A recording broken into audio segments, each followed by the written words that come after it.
Le grand JT de l'éducation vous est présenté par Microsoft.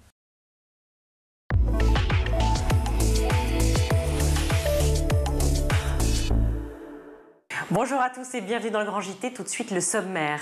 Élection européenne J-2. Si les politiques déplorent l'intérêt des jeunes pour cette élection, et bien qu'en est-il de la transmission de l'Europe dans l'enseignement, dans la vie de la jeunesse en France? On en parle dans quelques instants avec nos invités. Au revoir la maîtresse, le cartable et les devoirs à l'approche des grandes vacances. Comment ne pas être nostalgique? C'est le sujet du livre Du vent dans les cahiers. On reçoit son autrice dans la seconde partie de l'émission. Enfin, comme chaque vendredi, vous retrouverez l'agenda avec Loïc Landreau. Au menu cette semaine, le festival du mieux manger, des paysages en Alsace et les journées de l'archéologie. Mais avant cela, place à l'actualité avec Loïc. Bonsoir Loïc. Bonsoir Virginie, bonsoir à tous. On commence à La Rochelle après le terrible accident qui a fait 7 blessés mercredi et l'une des victimes est décédée ce matin. Une fillette de 10 ans annoncée en mort cérébrale hier a succombé à ses blessures, annonce du parquet à la mi-journée.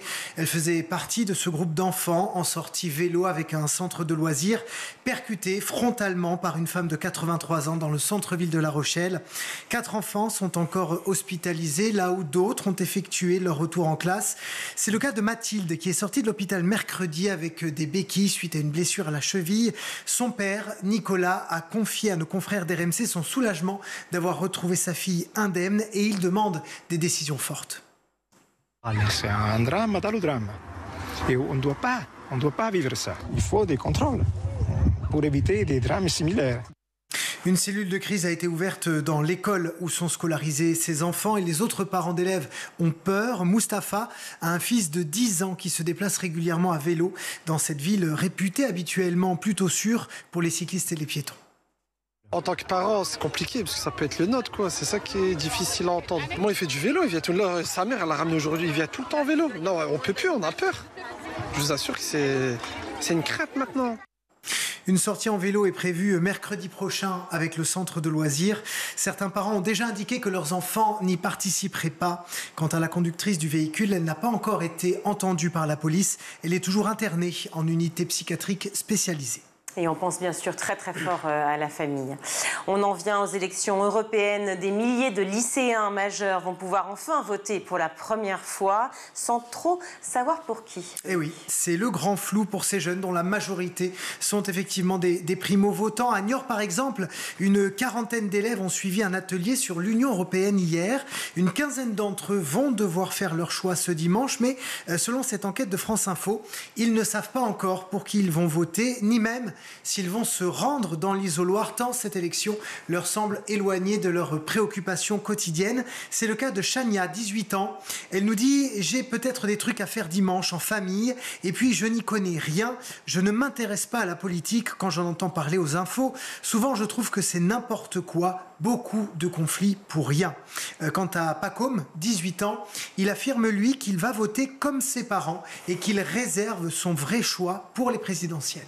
Alors, en parlant de vrai choix, eh bien, des jeunes majoritairement indécis, mais qui sont malgré tout de plus en plus séduits par le programme du Rassemblement national. Et ils ne sont pas les seuls. Les enseignants aussi se tournent vers Jordan Bardella dans une profession historiquement marquée à gauche. Eh bien, ils sont nombreux à ne plus se cacher. Ils vont voter Rassemblement national ce dimanche. C'est le cas de Christopher, enseignant de CM1 dans un village de Bourgogne.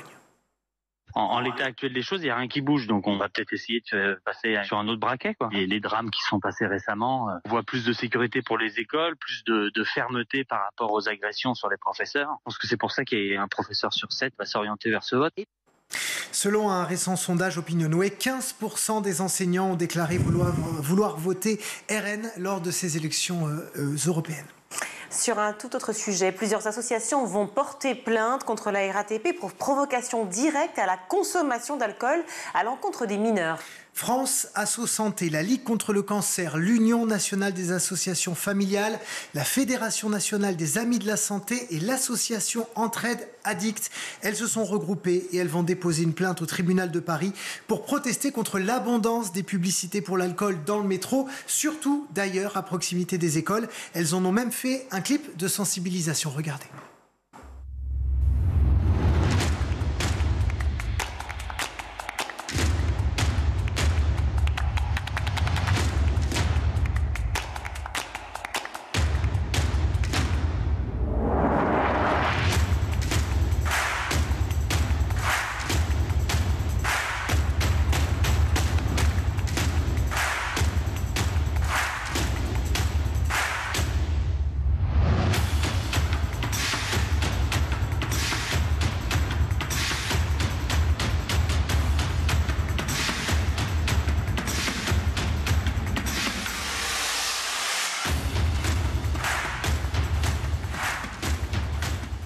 Vous l'avez vu, selon un sondage BVA X-Site, 89% des personnes interrogées se prononcent en faveur de l'interdiction de la publicité pour l'alcool à proximité des établissements scolaires et 77% sont pour son interdiction pure et simple dans l'espace public.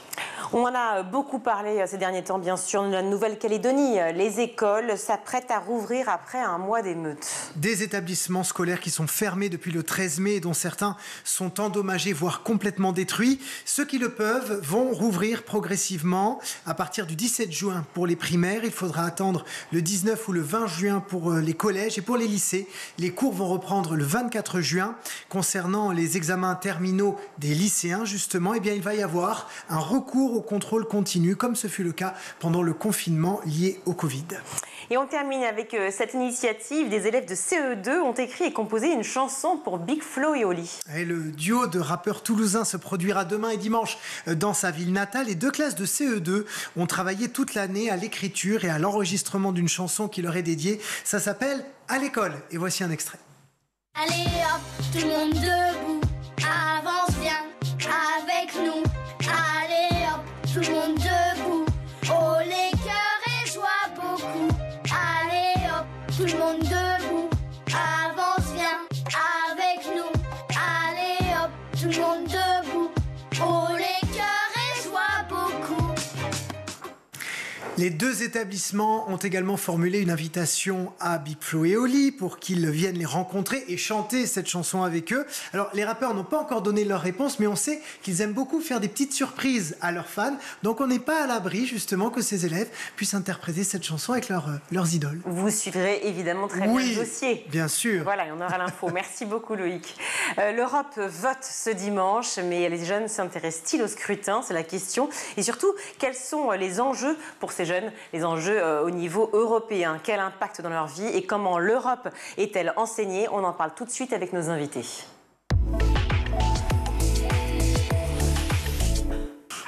Pour en parler, 2 invités de marque. Déborah Caquet, bonjour. Bonjour. Merci beaucoup d'être avec nous. Vous êtes présidente des Clionautes, l'association des professeurs d'histoire-géographie. Vous êtes également enseignante à Gif-sur-Yvette.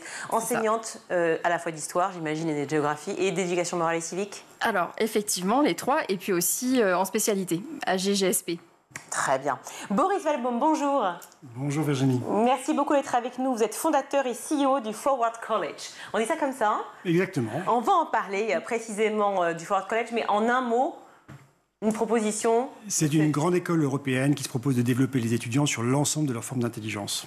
Waouh! Alors ça, c'est pas mal. L'ensemble de formes d'intelligence, ça laisse assez rêveur parce que, évidemment, l'éducation, il faut la repenser à la fois pour les primaires et secondaires, mais aussi pour les universités, enfin, en tout cas pour les études supérieures, c'est certain. Là, on parle des européennes. Les résultats des élections donc, du 9 juin prochain vont être évidemment scrutés, analysés avec attention dans la perspective de 2027, forcément. Alors, est-ce qu'on va assister à un énième record d'abstention?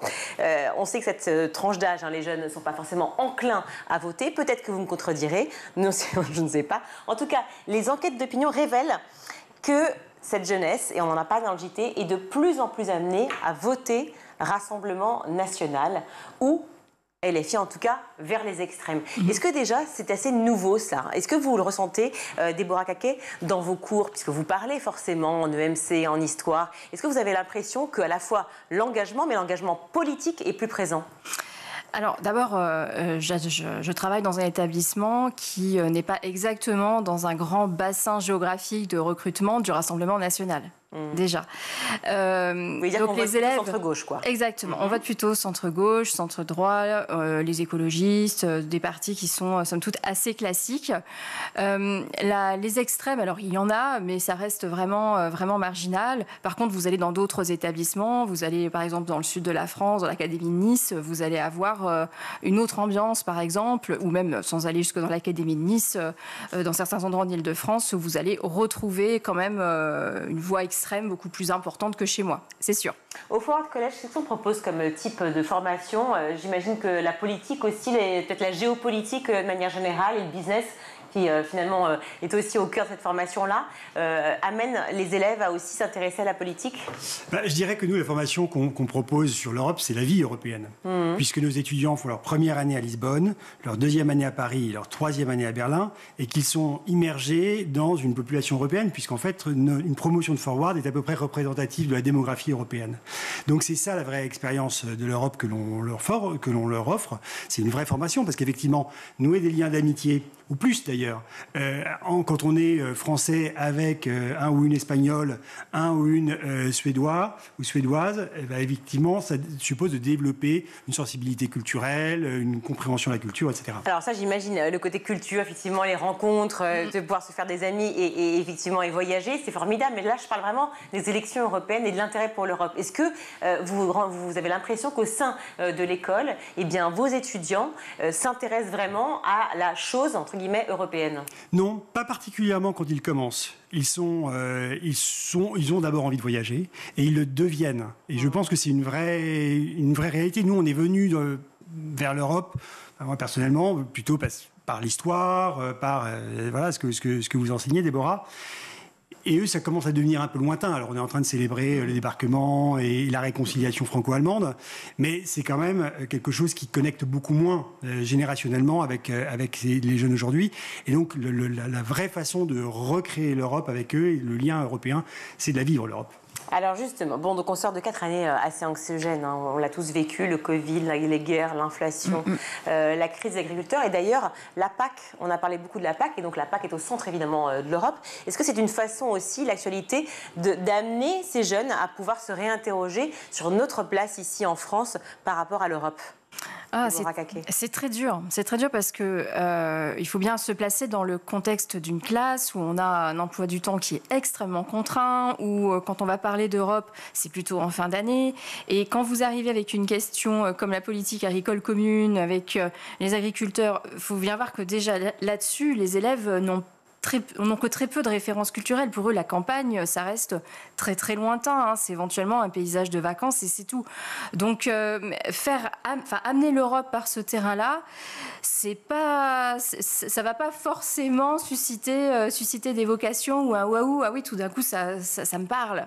Alors, justement, ma question, alors, ce serait, parce que quand on est face à un enseignant, et en l'occurrence la présidente des Clionautes, ma question c'est, comment justement vous leur enseignez l'Europe? Par quel biais on passe? Par quelle grande date on passe pour pouvoir les sensibiliser à ce qu'est réellement l'Europe? C'est quand même fondamental pour nous, Français. Écoutez, il y a deux approches. C'est-à-dire, il y a d'abord l'approche classique de l'enseignant, on va respecter les programmes et dire rien que ça, on a du travail. Après, à mon sens, il faut passer tout de suite vers du projet, faire une pédagogie de projet où on va pouvoir faire travailler les élèves un peu différemment. Par exemple, en HGGSP, en spécialité, ce que j'ai pu faire cette année, c'est préparer les élèves à créer une émission de télévision qui allait couvrir les élections européennes. Ils savent qu'il y a des pays en Europe ou pas? Alors oui, ça, ils finissent par le savoir. En spécialité, j'imagine, mais est-ce que pour ceux qui ne le sont pas, on sait combien il y a de pays en Europe? Est-ce qu'on sait qu'on parle davantage d'agriculture et pas de santé, par exemple? Est-ce qu'ils savent tout ça?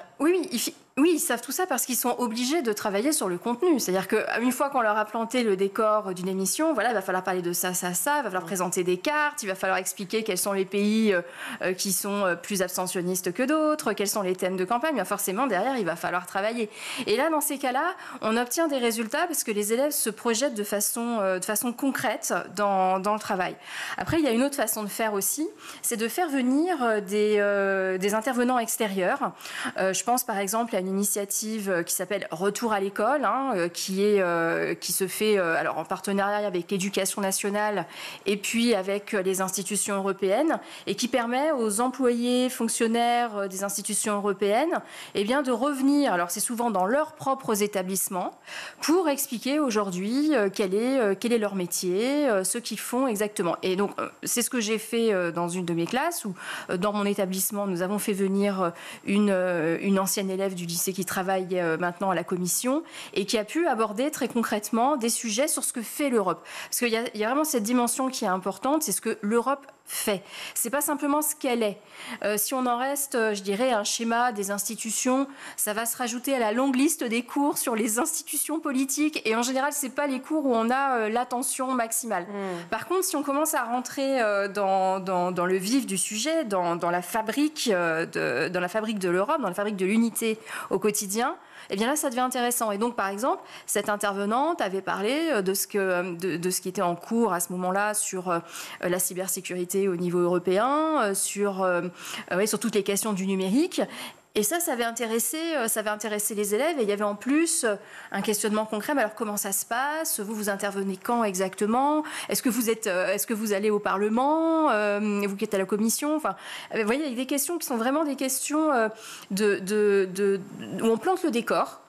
Et à ce moment-là, ça devient intéressant. Parce que derrière, il y a aussi un autre objectif, c'est que on a expliqué ce qu'était l'Europe, on a montré ce qu'elle fait, mais il y a aussi comment s'engager pour l'Europe. Et là, si on arrive à obtenir ça, je pense qu'on a réussi le cours. Et dans les deux sens, comment s'engager pour l'Europe et surtout comment l'Europe s'engage aussi pour nous. Et c'est peut-être la question qu'on se pose aussi pour les jeunes. Est-ce que vous savez l'image que les jeunes, notamment qui sont au Forward College, ont de l'Europe ?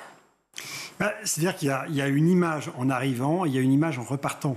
C'est-à-dire qu'en arrivant... La magie de ce collège.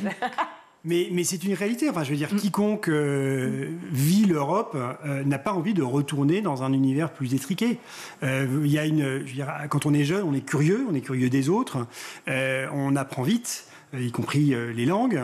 Et donc, il y a une appétit de découverte qui est satisfait au travers à la fois du voyage et de la rencontre de ces différentes nationalités. Et quand ils sortent, c'est pas qu'ils sont devenus experts en Europe, c'est pas qu'ils sont devenus militants européens, c'est qu'ils sont devenus européens. Tout simplement. Selon l'Institut national de la jeunesse et de l'éducation populaire, ça s'appelle l'INJEP, un jeune sur deux a une image positive de l'Europe, mais ça ne reste qu'un jeune sur deux. Et 6 jeunes sur 10 se déclarent favorables à la poursuite de la construction européenne sous des formes diverses. Alors la question forcément, vu le taux d'abstention énormissime chez les jeunes, peut-être vous allez me contredire sur les chiffres, mais qu'est-ce qui fait qu'ils ne votent pas, ou on imagine qu'ils ne voteront pas énormément ce dimanche ? Est-ce que vous savez, Déborah Cacquet ? Vous touchez là un gros paradoxe. Je pense que si on avait la réponse, on serait tous contents parce qu'on pourrait travailler dessus. Il y a deux choses. Il y a d'abord le fait que la mission du Parlement dans les institutions européennes, elle n'est pas toujours extrêmement claire et que pour les jeunes, c'est difficile. Pour eux, en fait, l'institution dont ils entendent le plus parler, c'est la Commission européenne. C'est pas tellement le Parlement. Donc, est-ce qu'elle n'est pas claire ou plutôt, pardon de vous couper, ou plutôt elle n'est pas suffisamment expliquée finalement ? Est-ce qu'il n'y a pas suffisamment de pédagogie pour nous Français et pour les jeunes en particulier ? Certainement, mais il n'en reste pas moins qu'à la fin, lorsqu'il s'agit de se décider si on va aller voter ou pas, eh bien, finalement, c'est le non on va rester chez soi qui l'emporte quand même massivement. Donc c'est très dur en fait de savoir pourquoi il n'y a pas une pulsion supplémentaire. Maintenant, les jeunes ne sont pas une sorte d'isolat de notre société. Les grands ne vont pas non plus énormément se déplacer. Donc si vos parents ne se déplacent pas, vous, en tant qu'adolescent, en sortir de l'adolescence, vous avez 18 ans, quelle va être la justification ? Mais ce n'est pas le cas dans tous les pays d'Europe. C'est vrai. Alors, en particulier en Allemagne, finalement, où le sentiment européen est peut-être un peu plus prégnant qu'en France. On n'est peut-être pas très patriote non plus ici en France. Est-ce que vous pensez que ça a un lien peut-être avec la question, Boris Valbaum ? Alors, je ne sais pas s'il y a un lien parce que... au fond, quand même, la division se fait plutôt entre les pro-européens et les patriotes eurosceptiques, quand même, en France, dans le paysage politique. Je crois que ce qui fait le manque d'engagement des jeunes sur cette élection, c'est que l'Europe ne fait pas partie de leur actualité. On ne voit pas, alors que, effectivement, comme vous l'avez dit, l'Europe s'est prononcée sur les sujets d'intelligence artificielle, quand même, qui pourraient intéresser. Alors, elle a été très présente sur le Covid, donc on commence à la voir apparaître aussi sur l'agriculture et l'environnement. Sur énormément de sujets, en fait. Bien sûr qu'elle est présente. En revanche... On a parlé de Sniffy il n'y a pas longtemps, on demande à ce que ce soit arrêté aussi, notamment au niveau de l'Europe. On demande tout, les réseaux sociaux, on demande aux GAFA, on demande à l'Europe d'intervenir. Donc finalement, l'Europe est partout. Il y a énormément de demandes, puisqu'en général, une proposition de la Commission vient d'une demande, soit des États membres en général, puisque c'est eux qui déterminent l'agenda de la Commission, soit de lobbies qui disent on a besoin d'une norme pour ceci, pour cela, lobby, y compris les associations écologistes, etc. Mais la difficulté, c'est qu'en retour, le débat se fait toujours au niveau national. Et donc c'est toujours les représentants des partis politiques, y compris quand on transpose une directive européenne, qui vont incarner le débat. Et pas du tout les représentants de Bruxelles. Donc il nous manque une scène de théâtre politique qui montre qu'effectivement il y a une vraie alternative entre le choix d'un tel ou une telle quand on va à une élection. Et si on n'a pas le sentiment que quelque chose va changer, qui est concret, qui est clair, à ce moment-là, effectivement, pourquoi aller voter ? Et c'est vrai que vous soulevez une question importante. C'est l'idée souvent qu'ont les jeunes que finalement ce bulletin de vote qu'ils vont donc mettre dans l'urne, ne changera pas grand-chose à leur vie, à leur quotidien. Oui, alors je voulais d'ailleurs, pour compléter ce que vous venez de dire, c'est que les jeunes, comme les moins jeunes, sont quand même très sensibles à la grande actualité du moment. Par exemple, quand en 2019, il y avait eu un sursaut de participation, on avait pu dire « Ah mais… » Finalement, c'est parce qu'il y a eu toute cette préparation sur le climat qui avait travaillé les mouvements de jeunesse quelques années auparavant et qui donc avait porté ses fruits et qui s'était reporté sur les scrutins européens. Bon, là, cette année, c'est difficile finalement de trouver dans l'Europe, et pourtant les sujets ne manquent pas, sur l'Ukraine par exemple, il y aurait des choses à dire, mais de trouver le thème qui va être le déclencheur. Ce qui intéresse les jeunes aujourd'hui, d'un point de vue géopolitique, le sujet qui les accroche systématiquement, ça va être le Proche-Orient. Et ça va être la Palestine. Alors là, oui, ils vont suivre. Mais le lien avec l'Europe va moins... Sur l'écologie, quand même, sujet numéro 1 pour la présidentielle et de manière générale, sujet qui intéresse beaucoup les jeunes. Aussi, mais il se trouve que là, en ce moment, et le temps médiatique fait que... Il y a cette grosse actualité, Vous voyez, par exemple, les choses qui les ont frappés. La dernière fois que j'ai été interpellée, c'était sur les députés de la France Insoumise qui brandissent le drapeau palestinien à l'Assemblée nationale. Et alors, on arrive sur l'Europe. On a appris que l'Espagne, maintenant, avait reconnu la Palestine, qu'il y avait aussi l'Irlande. Et alors, nous, en France, comment ça se fait qu'on ne le fait pas ? Et puis, comment ça se fait que l'Europe n'a pas de position commune là-dessus. Alors c'est peut-être ce distinguo qui est très intéressant entre finalement l'engagement, c'est-à-dire militer pour des causes, ce qu'on peut être tous effectivement un peu plus tard, mais je parle en l'occurrence des jeunes, et peut-être l'engagement politique, c'est-à-dire quand tout d'un coup on peut être effectivement militant, mais pour autant on n'a pas l'impression que ce bulletin va servir et on ne va pas voter. Oui, alors ça c'est un très bon point, Virginie, parce qu'effectivement, je note dans cette génération plus d'activisme, et un engagement qui est de nature un peu plus radicale. C'est-à-dire qu'on s'engage très fortement pour une cause, plutôt que pour une idéologie qui absorbe un peu tous les sujets. Et ce qui conduit les jeunes, il me semble, à avoir une approche assez intéressante parce qu'ils veulent faire bouger les choses. Donc ils se concentrent. Il y a des modes d'action, ça ne vous aura pas échappé, qui sont aussi plus haut en couleur que de mettre un bulletin dans une urne. Et il y a une chambre d'écho immédiate via les réseaux sociaux. Et donc, ce mode d'action-là leur paraît comme plus immédiatement à leur portée. Et comme ils sont impatients, et on peut les comprendre typiquement sur cette question du climat, c'est un mode d'action qui leur va mieux que de mettre un bulletin qui, mélangé avec d'autres dizaines, voire dans le cas qu'on cite, on l'espère, plus d'une centaine de millions de bulletins de vote, va se perdre et va avoir un effet extrêmement dilué. Et pour autant, on sait que l'effet, même dilué, est très important, on le rappelle. Les jeunes représentent 17% de la population européenne et la plupart de ces jeunes vivent dans une très grande précarité au quotidien. On l'a vu, vous vous rappelez, après le Covid et pendant le Covid même, ces files d'attente, les étudiants qui vraiment étaient là à écumer les distributions alimentaires. C'était vraiment très compliqué pour beaucoup. Ça reste très compliqué pour beaucoup ici en France, dans d'autres pays européens aussi, mais ici en France. Et ils avaient l'impression, et je l'ai lu plusieurs fois, que finalement l'Union européenne avait détourné son regard finalement de cette problématique de la précarité. Est-ce que vous pensez que ça a joué aussi ? Ça n'a jamais été une compétence européenne et je pense que les États membres ne veulent pas du tout que ce soit une compétence européenne.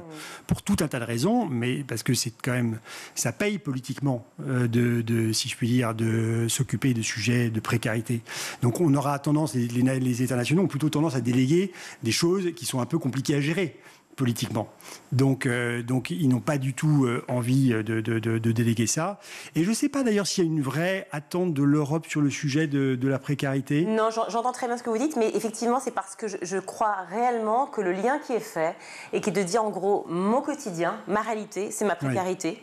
Et ma précarité, si mon gouvernement, je ne parle pas de moi, mais je parle au nom des jeunes et de tout ce que j'ai lu, mon gouvernement ne s'en occupe pas, est-ce que l'Europe va le faire ?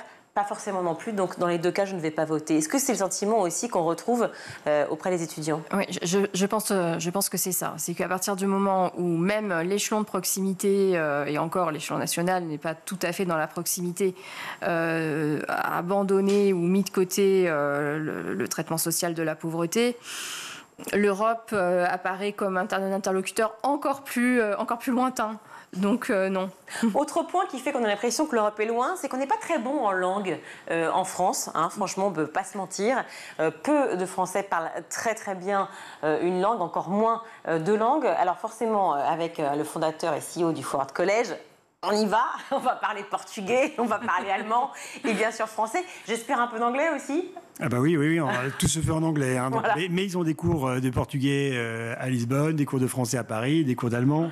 Voilà, exactement. Comment fait-on pour pouvoir justement intéresser les petits Français, c'est-à-dire les Français étudiants, à la fois à l'Europe, aux langues, et pouvoir les emmener vers d'autres cultures ? Je vais, au risque de me répéter, moi je crois que ça passe par l'expérience.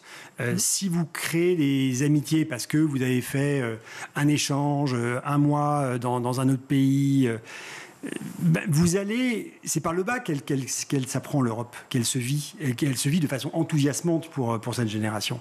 Donc je pense qu'il ne faut pas avoir de grands plans. Moi je pense qu'Erasmus est un énorme cadeau et un élément fondamental de la démocratie européenne. Je dis bien pas simplement de l'éducation, de la démocratie européenne, parce qu'on crée comme ça une forme de citoyenneté européenne. Et il faudrait pour toutes les bourses, surtout, il faut le rappeler. Voilà, exactement. Donc effectivement, cette dimension, non pas de précarité, mais en tout cas de s'assurer que les échanges se font dans de bonnes conditions, elle est quand même incarnée par l'Europe, mais quand il y a effectivement voyage. Donc, je pense que c'est vraiment à cet endroit que ça se cultive, dans cette expérience. Et aux parents de jouer aussi cette culture-là, la culture européenne, culture de l'échange. Complètement. Alors, le problème, c'est que pour avoir ce rôle-là, les parents doivent eux-mêmes être dans une situation qui le leur permet. Parce que ça coûte très cher, en fait, les voyages. Si on doit prévoir, à un moment donné, 15 jours à l'étranger en immersion, ça coûte de l'argent. Évidemment. Quand je le disais, c'est dans le sens de l'échange, parler d'Europe en général et d'ouvrir effectivement sa culture aux autres pays et aux autres cultures. Mais je comprends, effectivement. Enfin, toutes les études sont bonnes, en tout cas, à faire. Merci mille fois à vous deux. Le temps est imparti et on ne peut pas faire plus, mais merci beaucoup d'être venus sur ce plateau. Déborah Caquet, vous êtes présidente donc, des Clionautes, l'association qui regroupe les professeurs d'histoire, géographie et plein d'infos très intéressantes sur le site. Boris Valbaum, merci beaucoup d'être venu sur ce plateau, fondateur et CEO du Forward College. Merci à vous deux. On marque une courte pause, on se retrouve.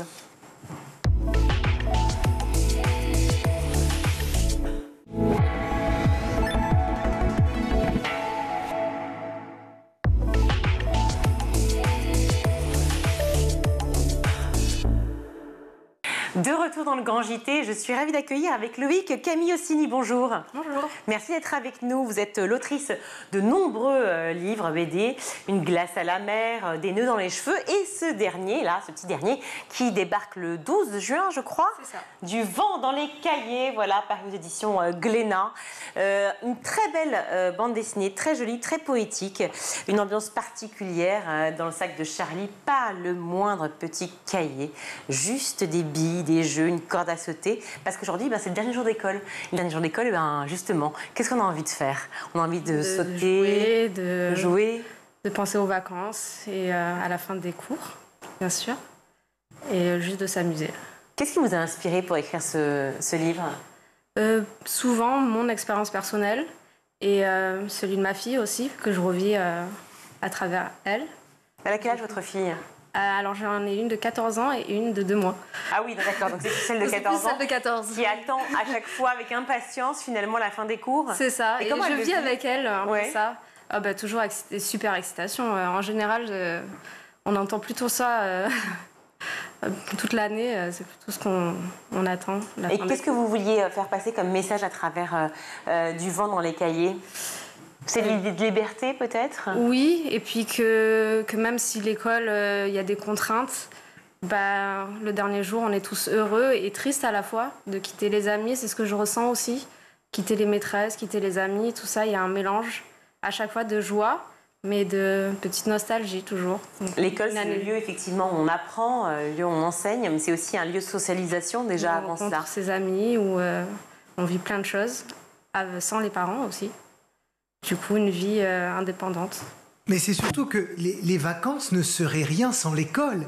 Et l'école ne serait rien sans les vacances. C'est-à-dire que les deux moments se nourrissent l'un l'autre et donnent la saveur à l'autre. Exactement. Et c'est vrai que quand on lit votre livre, on sent bien ce dernier jour. Et ça nous rappelle quand nous aussi on voyait cette espèce de ces 2 mois qui arrivaient devant nous en se disant mais on va peut-être vivre quelque chose d'incroyable. On ne savait pas quoi.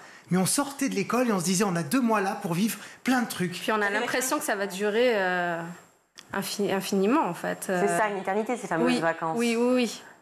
Moi je me suis jamais ennuyée en vacances personnellement. Donc vous avez décidé d'être toujours en vacances dans votre vie, mais non, pas complètement, puisque vous avez donc pas mal écrit. Soudain la cloche sonne, la dernière, celle que tu attends depuis une année entière. Bon, c'est pas pour dire qu'on s'ennuie à l'école quand même. Non. C'est juste pour dire que c'est vraiment cette période de vacances qu'on attend de pied ferme, quoi. C'est ça, on la savoure parce qu'il y a eu l'école. Une ambiance particulière, effectivement, des petits bonheurs. C'est aussi ça que vous racontez, les petits bonheurs du quotidien, en fait. Les petits bonheurs d'aller à la plage, de prendre un saut, de s'émerveiller aussi devant un ciel. Ces petits moments simples qui peuvent sembler anodins et qui pourtant sont un peu exceptionnels puisqu'on les vit. Il y a quelque chose d'intéressant aussi dans les toutes premières pages. Vous décrivez le matin de cette petite fille et notamment, c'est elle qui le raconte et elle dit « Ma maman vient me voir avec l'odeur du shampoing, elle me laisse des petites gouttes d'eau qu'elle a sur les cheveux, dans le cou. Mon papa, il fait du café. » Et en fait, quand j'ai lu ça, je me suis dit « Mais tiens, c'est dingue parce que mon fils doit ressentir ça quand je viens le chercher le matin après ma douche, que je fais mon café. » Et du coup, ça nous projette, nous, parents, dans ce que ressentent les enfants. C'était un peu ça aussi, vous vouliez ? À la fois les parents et les enfants. Je voulais vraiment que ce soit... qu'on se positionne en tant que parents, mais aussi en tant qu'enfant, parce que je ne connais pas forcément les gens qui vont le lire. Mais donc, c'était pour, peu importe qui on est, du coup, ressentir ça, oui. Alors moi, quand je l'ai lu, effectivement, votre livre, à la page, je ne sais laquelle d'ailleurs, à la cantine, tu savoures chaque plat, même les quenelles dégueu sont délicieuses lorsqu'elles se sont les dernières. Maman, elle dit que c'est pas très joli, pas très poli le mot dégueu. Elle a jamais dû manger les quenelles. C'est vrai que c'est vraiment dégueu les quenelles, on est d'accord.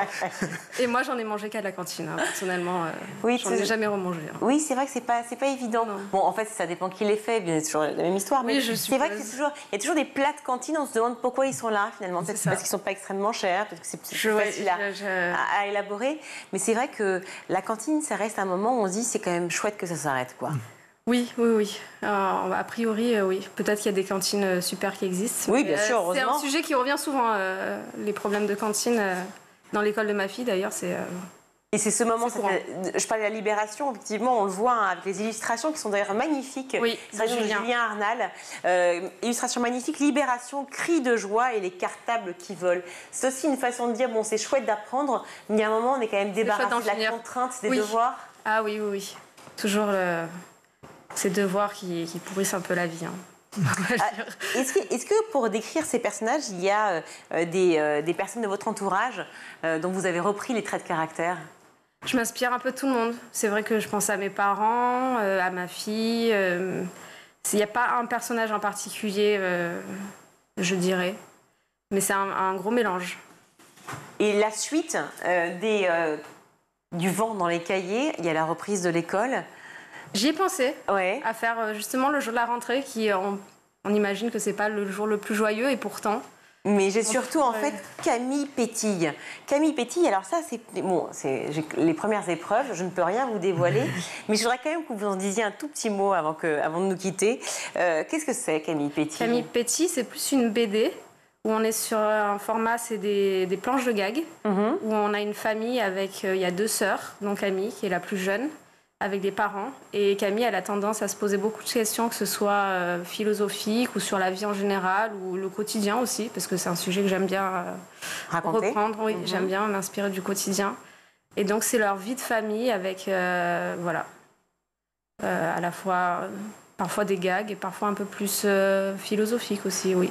Et c'est paru aussi chez Glénat. Enfin, ça va paraître. Ça va paraître chez Glénat. Pas encore. Ce sont les premières... Moi, je peux la voir, moi. Non. Ah, oui. Si, bien sûr. Merci beaucoup d'être venu avec nous, chez nous, sur ce plateau, Camille Ossini. Merci. Voilà, Du vent dans les cahiers, paru chez Glénat, avec les dessins de Julien Arnal. Merci beaucoup. De rien. Merci. On va continuer avec vous, mon cher Loïc, puisque vous êtes là, oui. je ne vous lâche plus. Oui. Le temps d'une chronique merveilleuse pour savoir ce que l'on va faire ce week-end. Alors Loïc, du 8 au 15 juin, n'est-ce pas, c'est le festival du mieux manger à Paris. Mieux manger, ça veut dire mieux savoir manger. Oui. Un rendez-vous festif et familial autour de l'alimentation et de l'agriculture durable. Ben oui, parce qu'il faut apprendre à manger sainement, voilà, pour avoir un corps magnifique comme celui de Virginie. Surtout une bonne santé. Voilà, exactement. Vous attendiez à ce que je dise comme moi, mais non, comme celui de Virginie, bien évidemment. Vous pouvez apprendre aussi à fabriquer du pain, à préparer des recettes anti-gaspi, à faire un vrai marché local et durable, rencontrer les acteurs de coopératives alimentaires et même visiter les cuisines de cantines scolaires. C'est tout ce que vous allez pouvoir faire dans différents lieux de la capitale. D'accord, la visite des cantines scolaires, c'est peut-être pas le plus fun. Regardez la bande-annonce, il y a plein d'autres trucs aussi.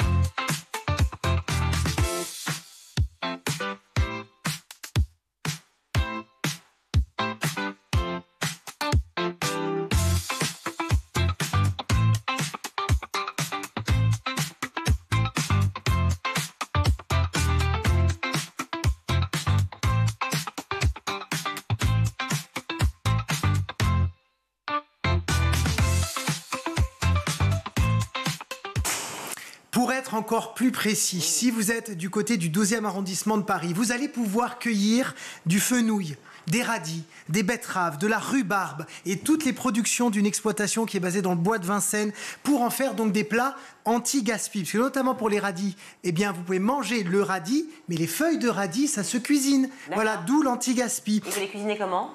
Alors moi, je ne sais pas, mais quand je vais y aller, je vous le dirai. Donc lundi, je vous raconte tout ça. Et en bonus, il y a une visite du site avec le nourrissage des animaux pour les enfants.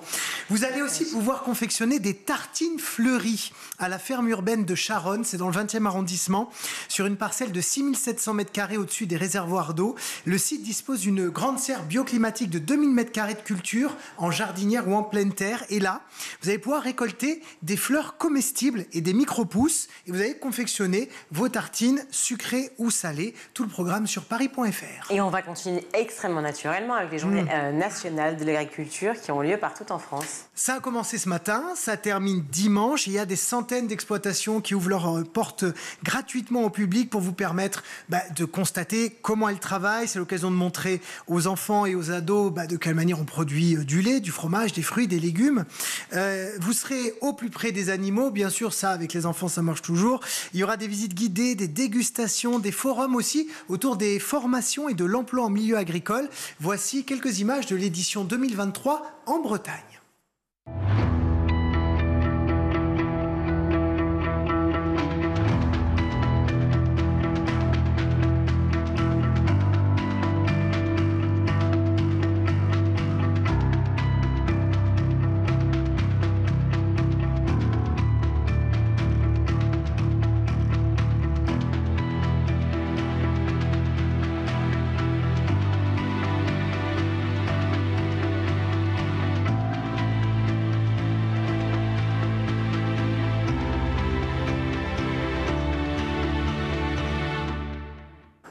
C'est l'occasion de découvrir ou de redécouvrir toute la richesse agricole de notre pays. Plus d'infos sur journée et ES agriculture toutattaché.fr. Direction l'Alsace maintenant avec le 17e Festival des paysages. C'est jusqu'à dimanche au cœur de l'Alsace Bossu, comme on l'appelle, à Lorenzen. Plus précisément, c'est à 1 heure au nord-ouest de Strasbourg. L'idée de ce festival, c'est de réfléchir aux paysages de demain, donc de parler d'écologie, de changement climatique, de biodiversité, etc.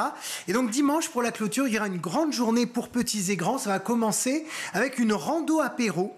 Vous allez pouvoir, en fait, en marchant, récolter des plantes comestibles pour préparer un apéro avec. Il y aura aussi des lectures d'histoire pour les 0-3 ans, un atelier pour apprendre à confectionner vos propres friandises, des concerts, des ateliers d'exploration sonore, des expositions photos, du troc de plantes également. Bref, une belle journée autour de la nature. Et on termine avec les Journées européennes de l'archéologie. Ça se passe la semaine prochaine, les 14, 15 et 16 juin. Je vous en parle dès maintenant, comme ça vous pouvez préparer vos visites de façon optimale. Et là encore, ce sont des centaines d'événements qui seront organisés partout en France. Les musées, les sites archéologiques, les universités, les laboratoires, les centres d'archives, les organismes de recherche vont vous ouvrir leurs portes pour découvrir la richesse de notre patrimoine et faire naître des vocations. Pourquoi pas chez les plus jeunes? Voici la bande-annonce.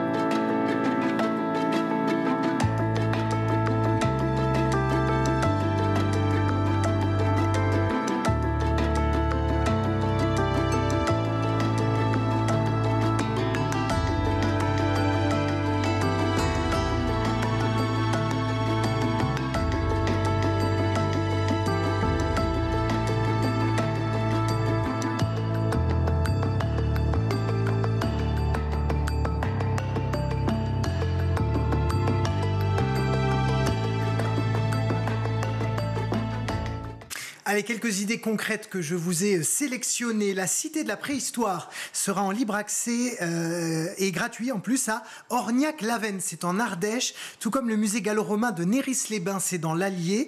Il y a le musée château d'Annecy, le parc archéologique de Douai, le musée d'histoire de Marseille, le château de Sedan, le musée des beaux-arts d'Angers, le musée d'histoire de Bayonne. Tout ça, c'est en accès libre et gratuit. Donc vous l'avez compris, il y a forcément une visite à faire tout près de chez vous et vous avez toutes les infos sur journéees-archéologie.eu. Merci beaucoup Loïc. On va retrouver tout de suite Malika Ménard dans Souvenirs d'écoliers. Cette semaine, son invité est le chanteur Gwendal Marimoutou. Si tu le veux bien, on va attaquer la toute dernière partie de l'émission, celle qui est vraiment consacrée spécifiquement à l'école. Allez. Quel regard tu portes sur l'école en France et surtout pour toi, qu'est-ce qu'il faudrait changer, voire améliorer? Je trouve qu'on est... C'est un peu archaïque, je pense. Désolé. Hein. Ouais, non, mais pas, t'es là. Non, mais c'est un peu archaïque parce que je trouve que j'ai eu la chance, moi, de faire ma terminale dans un établissement qui est hors contrat. C'est-à-dire qui n'est pas reconnu par l'État comme étant vraiment les bonnes normes de l'école. Donc j'ai dû passer mon bac en candidat libre. Malgré tout, en fait, c'est un établissement qui me permettait de faire de l'horaire aménagé. Donc qui se calque sur finalement les modèles des États-Unis ou des Pays-Bas, qui sont quand même classés beaucoup plus haut dans les réussites scolaires, on va dire. Parce que moi, je pars du principe que c'est horrible. Enfin, là, en fait, l'école n'est pas la garderie des parents. Et comme on a décidé que, comme les parents sont obligés de travailler, évidemment, et qui ne sont pas dispo avant 15-16 heures, oui. On se retrouve avec des enfants qui ont 8 heures de cours. Ça ne nous arrive jamais, nous, dans la vie, de rester 8 heures dans une salle de classe sans changer, parce que c'est les profs qui changent. Et donc, d'être comme ça en cours magistraux, c'est trop bizarre. Et donc, moi, en terminale, j'ai eu la chance d'avoir... On a réussi j'ai réussi à avoir mon bac en ayant 4 heures de cours par jour, sachant que les cours duraient 45 minutes parce que les profs ne perdaient pas de temps à faire l'appel, à faire la police. Tu as envie d'aller aux toilettes, tu te lèves, tu vas aux toilettes, enfin, tu n'interromps pas le cours. Des petites classes, pas de bavardage, responsabilisation, c'est-à-dire que par contre, c'était pas 3 retards, tu as 1 heure de colle, c'est 3 retards, tu es viré. Parce que justement, t'as pas le... C'est compliqué pour moi, ça. Bah non, mais du coup, tu vois, parce que voilà, on n'a pas de temps à perdre. Et en fait, quand moi, j'étais l'un des rares à avoir des activités, mais même quand il n'y avait pas d'activité, moi, j'ai mis ma petite sœur, et elle a eu son bac alors qu'elle arrivait avec énormément de lacunes, elle aussi. L'après-midi, c'était des études. Donc, tu as les profs qui sont là pour t'aider à faire les devoirs que tu as à faire pour le lendemain et t'aider si jamais tu n'as pas compris tes leçons. Et donc, ça veut dire qu'en plus, quand tu sors de l'école à 15 heures, tu n'as plus de devoirs, tu peux aller boire un café avec tes potes, tu peux sortir, tu peux profiter pleinement, parce que t'imagines, 18h30, fin de journée, moi c'était ça l'internat, 18h30, fin de journée, première étude jusqu'à 21h et tout, le lendemain tu recommences 8h du mat, mais c'est chaud en vrai la vie des enfants. T'es pas le premier à soulever ce point de la longueur et de la durée. Et en plus de valoriser les métiers et les branches artistiques et sportives, tu vois. C'est-à-dire que là, il n'y a pas grand-chose qui valorise alors qu'il n'y a pas de ce métier. Et que moi, j'aime bien le côté aux États-Unis où genre, bah, moi, je vais être basketteur, bah, moi, je vais être chanteur, bah, moi, je vais être peintre. Ok, bah, travaille. Et du coup, ils n'ont pas la même vision. Parce que nous, ici, on a cette vision où, bon, bah, si tu es artiste, il faut que tu sois connu. Sinon, tu n'es pas chanteur. Oui, tu vois. Pas en faire ton métier. Quoi. Alors qu'aux États-Unis, mais combien de chanteurs je connais où c'est genre, ouais, I'm a singer. Je suis genre, ah ouais mais c'est normal. Et en plus, ils font ça, du coup, ils ont un rapport au travail qui est beaucoup moins passionné que nous, parce que c'est genre, bah non, mais je suis chanteur, mon taf, je travaille de telle heure, à tel restaurant, ou à tel mariage, ou à tel truc, et c'est entièrement respecté. On l'a dit en début d'émission, tu es animateur sur Gulli. Ouais. Et tu as déclaré il y a un an dans les colonnes de Libération que c'était notamment ce costume d'animateur pour une chaîne pour enfants qui t'avait fait prendre conscience d'une sorte de responsabilité que tu avais et que tu devais parler de ce qui t'était arrivé plus jeune. Et là, tu parles notamment de violences sexuelles sur mineurs qui s'étaient produites de la part de ton mentor de l'époque. Est-ce que c'est l'arrivée sur cette chaîne qui a été un déclic ? Tu t'es dit, faut que... Oui, en fait, non. Le déclic, c'est que l'affaire m'a rattrapé. Moi, j'avais décidé de, évidemment, pas en parler. Enfin, je pensais que j'avais pas les épaules. Il y avait toute une part de culpabilité. Enfin, le parcours habituel d'une victime de pédocriminalité ou de violence sexuelle. Et en fait, quand la police m'a appelé suite à une perquisition et ils ont trouvé des preuves et donc il fallait que j'aille témoigner, Une perquisition qui n'avait rien à voir avec ton affaire ? Une perquisition qui n'avait rien à voir avec mon affaire, qui est pour une autre affaire. Et finalement, ils ont trouvé des preuves me concernant. Et toi, tu n'avais pas porté plainte ? J'avais pas porté plainte, j'avais rien dit. J'avais supplié ma mère de ne rien dire parce que j'avais l'impression que ça allait me blacklister. Enfin, j'avais envie d'exister par autre chose, artistiquement d'abord, plutôt que, avant même d'avoir fait quoi que ce soit, que ça puisse me définir. C'est une énorme connerie. Mais j'avais pas d'exemple à l'époque de personnes qui l'avaient fait et pour qui ça se passait bien. Et c'est en ça où du coup je me suis dit, ok, tu parles aux enfants tous les jours, donc soyons honnêtes, si ça peut sauver d'autres enfants, faut le faire. Faut parler aux parents aussi, et surtout, si j'avais eu cet exemple-là à l'époque, j'aurais parlé 10 fois plus tôt. J'ai attendu 13 ans avant de parler. C'est énorme, et depuis que j'ai parlé, depuis qu'il y a eu le procès, depuis que j'ai eu le droit à la justice, j'ai l'impression de revivre. C'est extraordinaire, vraiment. Et même les autres victimes qui étaient à côté de moi et qui allaient encore plus mal que moi, parce que moi j'ai eu cette force, c'est mon métier, c'est la musique qui m'a sauvé. On n'a pas tous cette chance. Elles revivent aussi, elles vont mieux, elles se reconstruisent. Donc vraiment, parler, parce que je voulais être quelque chose de positif, une lumière, parce qu'on peut avoir un happy ending, on peut s'en sortir, et surtout on peut réaliser ses rêves, quoi. Qu'est-ce que tu voudrais dire justement à des enfants qui nous regardent vous avez le droit à la justice, vous avez le droit de réaliser vos rêves, vraiment, vous pouvez accomplir de grandes choses. Ce qui nous arrive, ce qui nous est arrivé ne nous définit pas. Ça ne veut pas dire qu'on est foutu, au contraire. Et j'ai la chance, justement, et ce que je disais à toutes les productions, moi je pensais vraiment qu'on allait me virer de partout. Gulli en particulier, parce que forcément... tu trouvais que ça collait pas avec l'image ? Tout, je veux avoir un rapport de près ou de loin, même en tant que victime avec la pédocriminalité, je pensais que j'étais foutu. Et parce que il y a 10 ans, on se moquait encore des victimes, voilà, leurs paroles n'étaient pas respectées. Aujourd'hui, on avance à pas de géant, la parole est entendue, et franchement, je suis la preuve, et je veux être la preuve vivante qu'on peut s'en sortir, et qu'on peut continuer à accomplir de grandes choses, vraiment, et que vous le méritez, quoi. Courage. Merci Gwendal. Merci Malika. Pour tout ce que tu as partagé avec nous. Merci de t'être livré sans filtre. C'est déjà la fin de ce numéro de Souvenirs d'écoliers. On se retrouve très bientôt sur School TV. Tout de suite, c'est le meilleur de School TV avec le Zap. Le Crayon que vous avez cofondé avec 3 cofondateurs en janvier 2020 et qui comptabilise plus de 40 millions de vues par mois au dernier chiffre. Peut-être qu'ils ont évolué d'ici là. Un média qui s'est aussi offert, Antonin, mardi soir, une interview présidentielle. Pourquoi, selon vous, le président de la République, il a accepté, il vous a choisi, vous, pour cette émission, pour cette interview, à quelques jours seulement de l'échéance électorale européenne ? Je pense qu'on est dans un moment où... On a des médias traditionnels comme la télé, la radio, la presse écrite, mais il y a aussi maintenant des nouveaux médias présents sur le digital, comme nous, Le Crayon, vous l'avez cité, Gaspard G, Go Décrypte, Brut, Combini.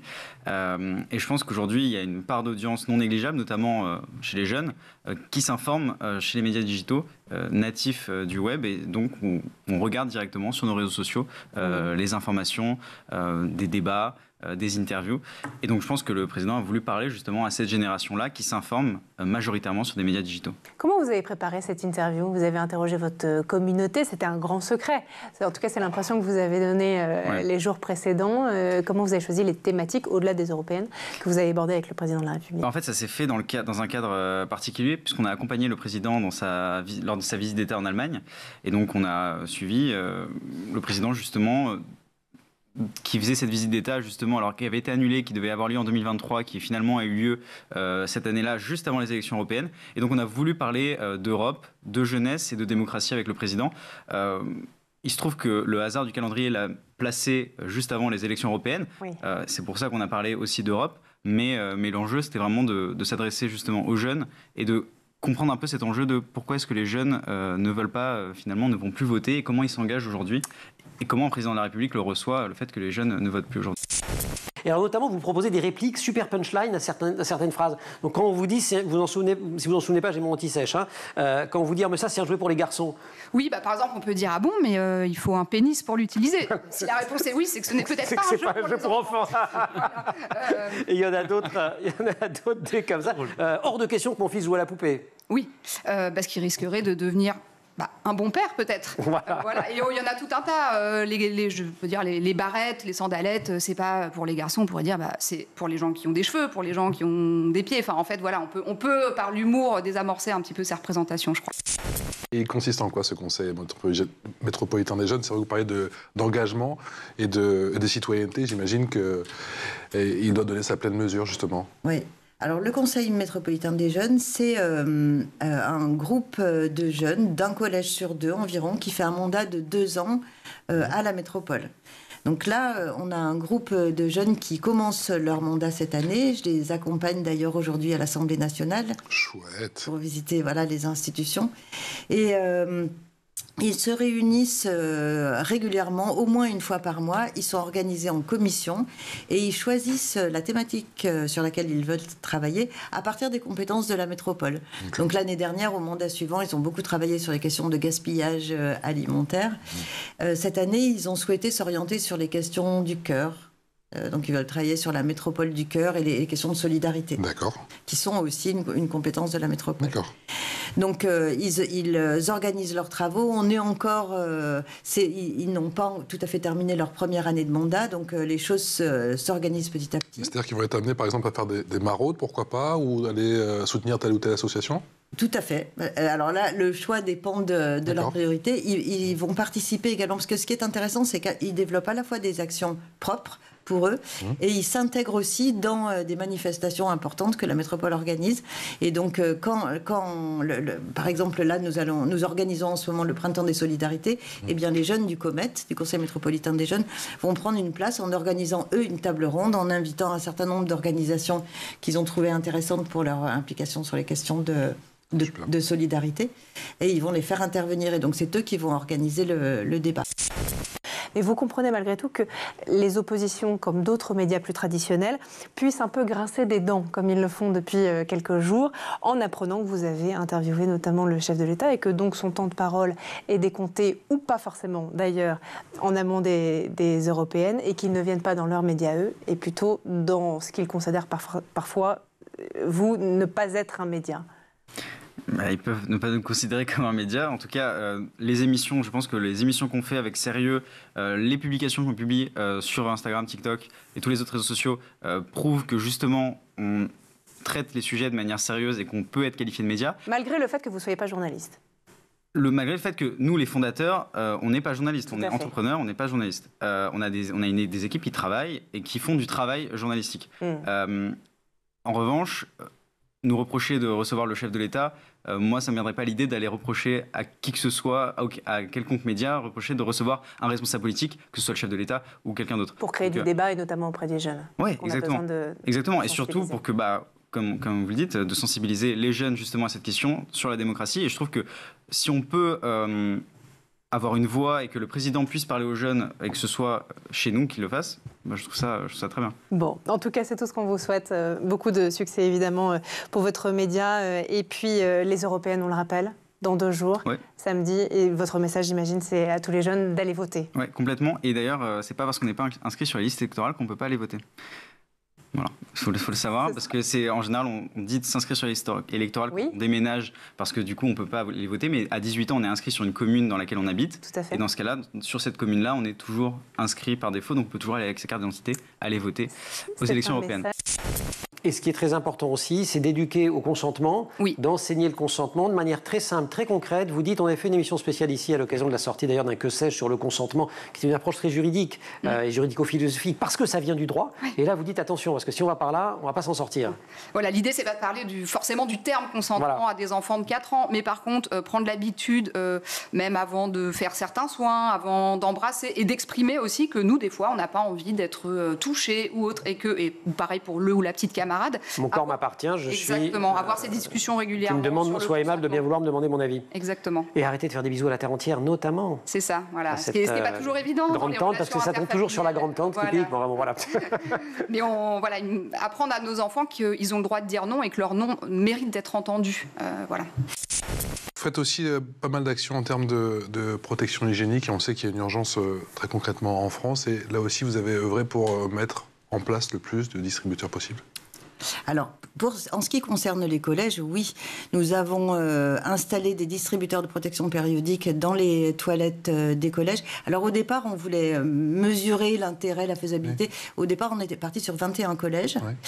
Pardon, vous coupez, c'est sur une base, c'est volontaire ou pas? C'est le collège qui doit faire la démarche, ou la métropole a dit non, on installe partout les... En fait, les deux.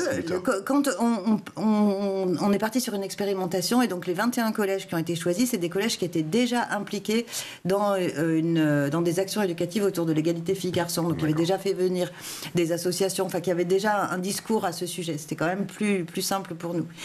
Et puis, au bout des 2 ans, on a évalué l'expérimentation. On s'est rendu compte que... Moi, je n'en doutais pas vraiment, mais que c'était vraiment très important. Voilà. Et maintenant, c'est plus sur demande, c'est sur l'ensemble des collèges que les distributeurs seront déployés. Et moi, je pense qu'on parlait tout à l'heure d'autonomie. C'est évidemment de la lutte contre la précarité. C'est la première chose qui vient en tête, de dire que quand on a des distributeurs dans les toilettes, les jeunes filles savent qu'elles pourront avoir des protections. Donc c'est une lutte contre la précarité très importante. Ça permet aux filles d'aller à l'école et de savoir qu'elles seront rassurées pendant leurs règles. Mais c'est aussi un facteur d'émancipation, parce que avant, comment ça se passait? Les filles étaient obligées d'aller demander dans le bureau du principal ou de la principale ou à l'infirmerie. Il n'y a pas toujours des infirmières tous les jours dans les collèges. Et donc, aller demander, ça vous met dans une situation quand même très inconfortable. Alors que là, elles sont autonomes, elles se débrouillent. Puis il y a un troisième intérêt, c'est de lutter contre les tabous et de parler des sujets qui montent, et de parler aussi avec les garçons de cette question des menstruations, des douleurs des règles et du corps des femmes. C'est la fin de cette émission. Merci à vous tous de nous suivre sur le Grand JT. Merci aussi à tous ceux qui l'ont justement créé, organisé, préparé ce Grand JT. La réalisation, c'est Angèle Jean Girard, le son Thibaut Gorille-Lafont, le maquillage Laure Audemont, Laura Girard et Emma Ferré à la rédaction, et bien sûr avec nous Loïc Landreau. Merci beaucoup. Merci à vous. C'est toujours un bonheur de vous avoir. Donc avec les recettes anti-gaspi que j'aurais fait avec les fans de radis. Exactement. Et on dégustera probablement. Non. Mais en revanche, je suis curieuse de la recette. Merci beaucoup. Bonne soirée. Ciao.